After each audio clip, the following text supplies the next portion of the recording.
si vous pouviez tout contrôler? Ne plus être triste face à la mort d'un proche, ne plus ressentir la peur face à l'idée d'aborder une personne séduisante, ou encore ne plus avoir de désir face à un gros pot de Nutella rempli d'huile de palme. Ça, figurez-vous que c'est envisageable, voire même possible, grâce au stoïcisme. Du moins, c'est ce que promettent certains influenceurs. Cette vidéo, inspirée par les 13 principes clés du stoïcisme, vous guidera pour nourrir un état imperturbable. Nous explorons en profondeur l'art de devenir insensible. Dans cette vidéo, on va vous montrer comment rester fort, même quand tout va mal. Alors, moi aussi j'en ai rêvé et j'y ai cru, et pour preuve, j'ai même essayé pendant plus de 1000 jours. Bien que j'adore cette philosophie et qu'elle fasse partie de mes préférés, je suis obligé et forcé de constater que ça ne marche pas totalement. Pire, ça crée des nouveaux problèmes insoupçonnés. C'est tout le sujet de cette vidéo dans laquelle j'aimerais t'exposer les 2 problèmes majeurs qu'il y a avec le stoïcisme et surtout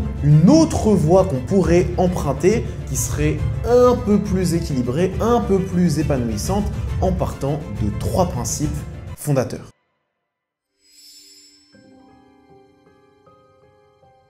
Marc Aurèle est une des figures emblématiques du stoïcisme. Né en 121 à Rome, il deviendra assez rapidement empereur de la ville. Que dis-je ?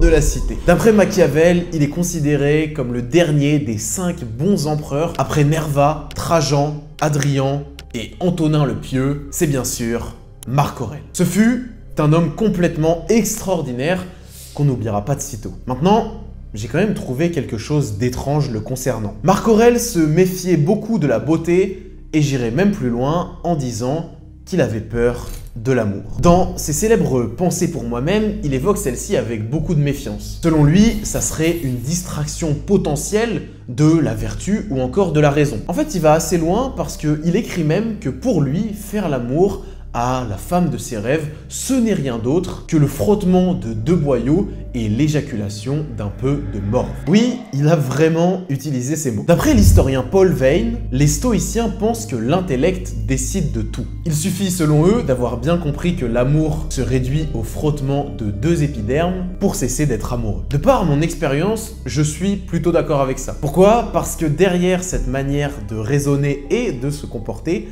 se cache une obsession envers le contrôle. Les stoïciens ont une peur immense, perdre le contrôle sur eux-mêmes. Le problème, c'est que pour tomber amoureux, peut-être une des plus belles choses qui puissent arriver dans la vie, il est nécessaire et indispensable d'accepter de perdre le contrôle. Carl Jung a une phrase magnifique pour illustrer ça. Là où règne l'amour, il n'y a pas de volonté de puissance. Et là où domine la puissance, manque l'amour. L'un est l'ombre de l'autre. À l'image de beaucoup d'athlètes ou d'entrepreneurs comme Yomi Denzel par exemple, je suis obsédé par le contrôle. J'aime avoir le contrôle sur ma nourriture, sur mon emploi du temps, sur mes rendez-vous, sur mon sommeil, sur mon cercle social ou encore sur mes lectures. Malheureusement, cette manière de se comporter n'est pas vraiment en adéquation avec la vie et la nature. Prenons l'exemple de la nourriture. Alors certes, tu peux contrôler ce que tu vas mettre dans ton assiette et dans ta bouche. Malheureusement, tu ne pourras jamais contrôler la manière dont ton corps va l'assimiler et le traiter. Le corps,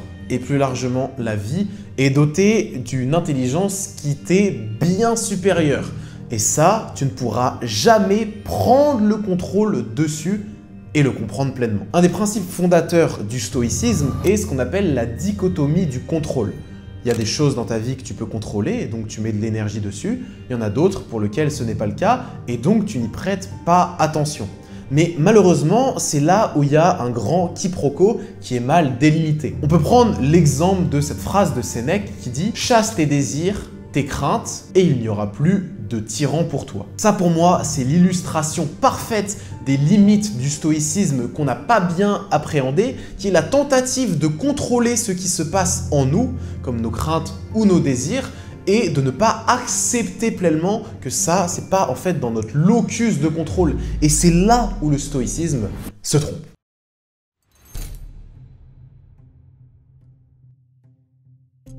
L'apatheia, voici un autre des concepts fondateurs du stoïcisme qui a beaucoup été repris et évidemment déformé, qui stipule que l'être humain devrait être en capacité de ne pas ressentir d'émotions et même mieux, de les contrôler. L'idéal du stoïcien est d'être apathès, c'est-à-dire complètement imperturbable et libéré de 4 passions. La tristesse, le désir, la crainte et le plaisir. Personnellement, j'ai réussi ce coup de maître avec brio.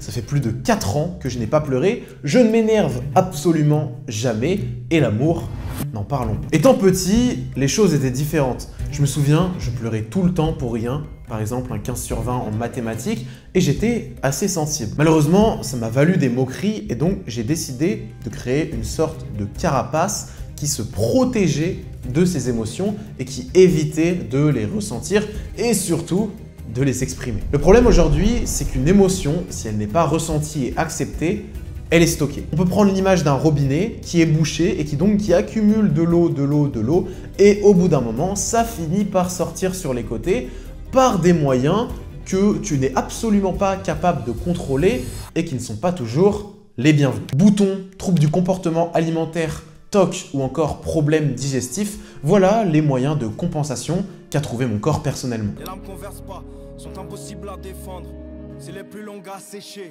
C'est pour cette raison d'ailleurs que Shrek était visionnaire. Oh, Shrek!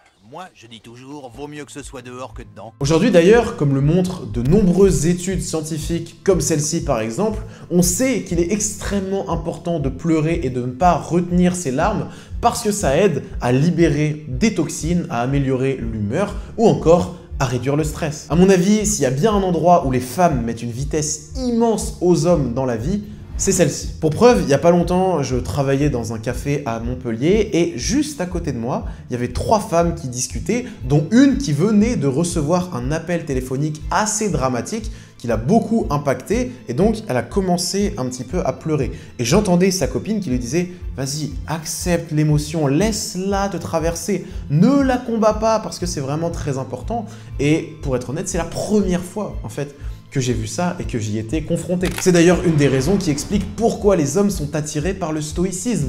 Parce que dedans, on stipule que c'est normal de contrôler ses émotions, alors que par nature, accepter et ressentir une émotion, c'est lâcher prise. L'émotion est ce moment où l'acier rencontre une pierre et en fait jaillir une étincelle, car l'émotion est la source principale de toute prise de conscience.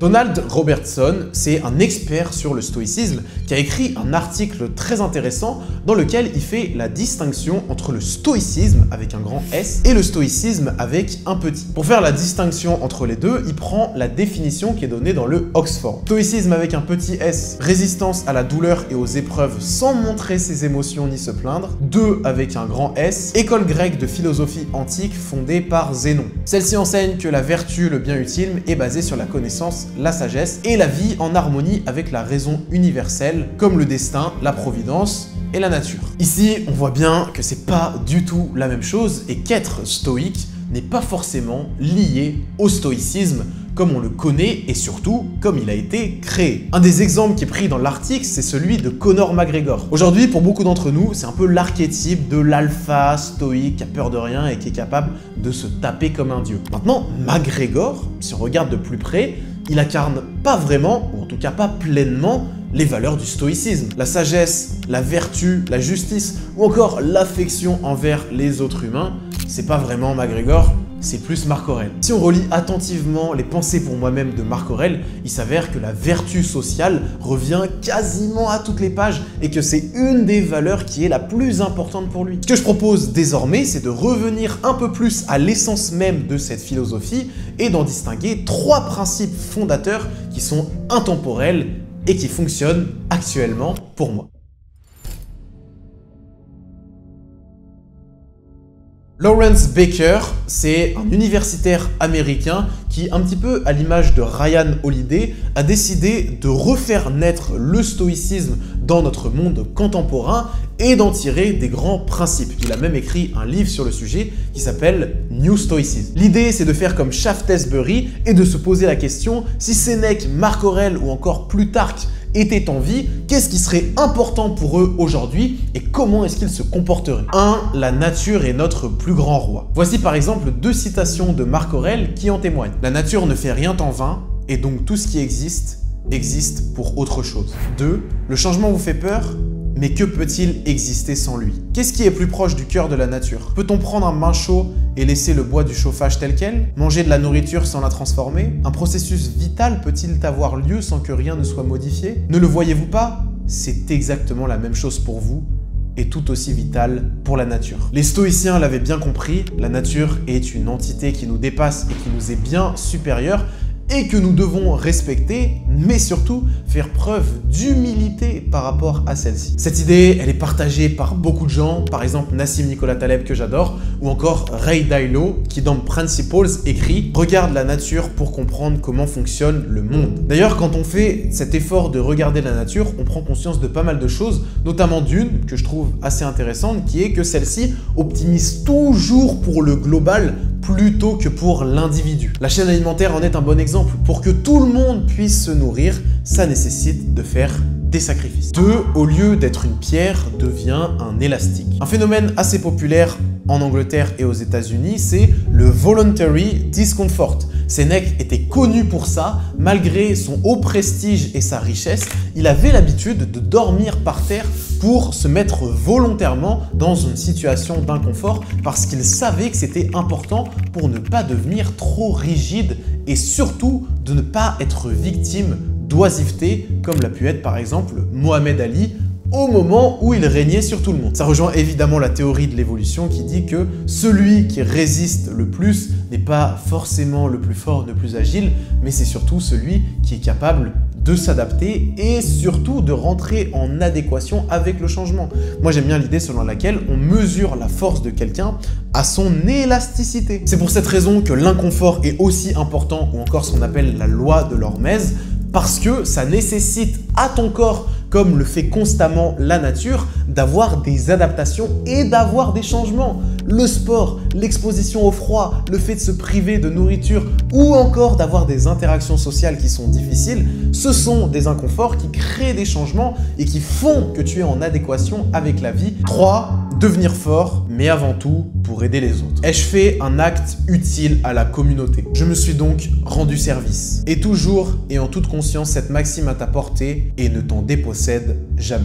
Marc Aurèle. Il n'y a pas longtemps, j'ai pris conscience d'un truc qui peut paraître un petit peu évident, mais qui pour moi a eu beaucoup d'impact et de résonance, c'est que si je suis la personne que je suis aujourd'hui, c'est en grande partie grâce aux personnes qui m'ont influencé précédemment. Ça vaut évidemment pour mes parents qui ont eu un impact très fort, mais ça vaut aussi pour mes profs de collège, mes profs de lycée, mes entraîneurs de foot ou encore tous les mentors que j'ai pu rencontrer sur internet ou en vrai. Il me semble que ça fait partie de notre devoir de s'aider entre humains et de rendre à minima tout ce qui nous a été donné et de tenter d'avoir ce même impact sur les autres qui prolongera de manière infinie l'impact et qui donnera quelque chose de merveilleux et qui est un sens qui nous dépasse. Le but de la vie n'est pas d'être heureux, c'est d'être utile, d'être honorable, de faire preuve de compassion, d'avoir un impact, soit de faire en sorte que notre existence est comptée pour les autres et qu'on ait bien vécu. Ralph Waldo Emerson. Si la vidéo t'a plu, tu peux la liker et si tu veux passer plus de temps en ma compagnie, je te donne rendez-vous dans mon podcast hebdomadaire Light où toutes les semaines, je partage les 5 plus grandes idées et découvertes qui m'ont permis d'améliorer ma vie. C'était Dali, ciao!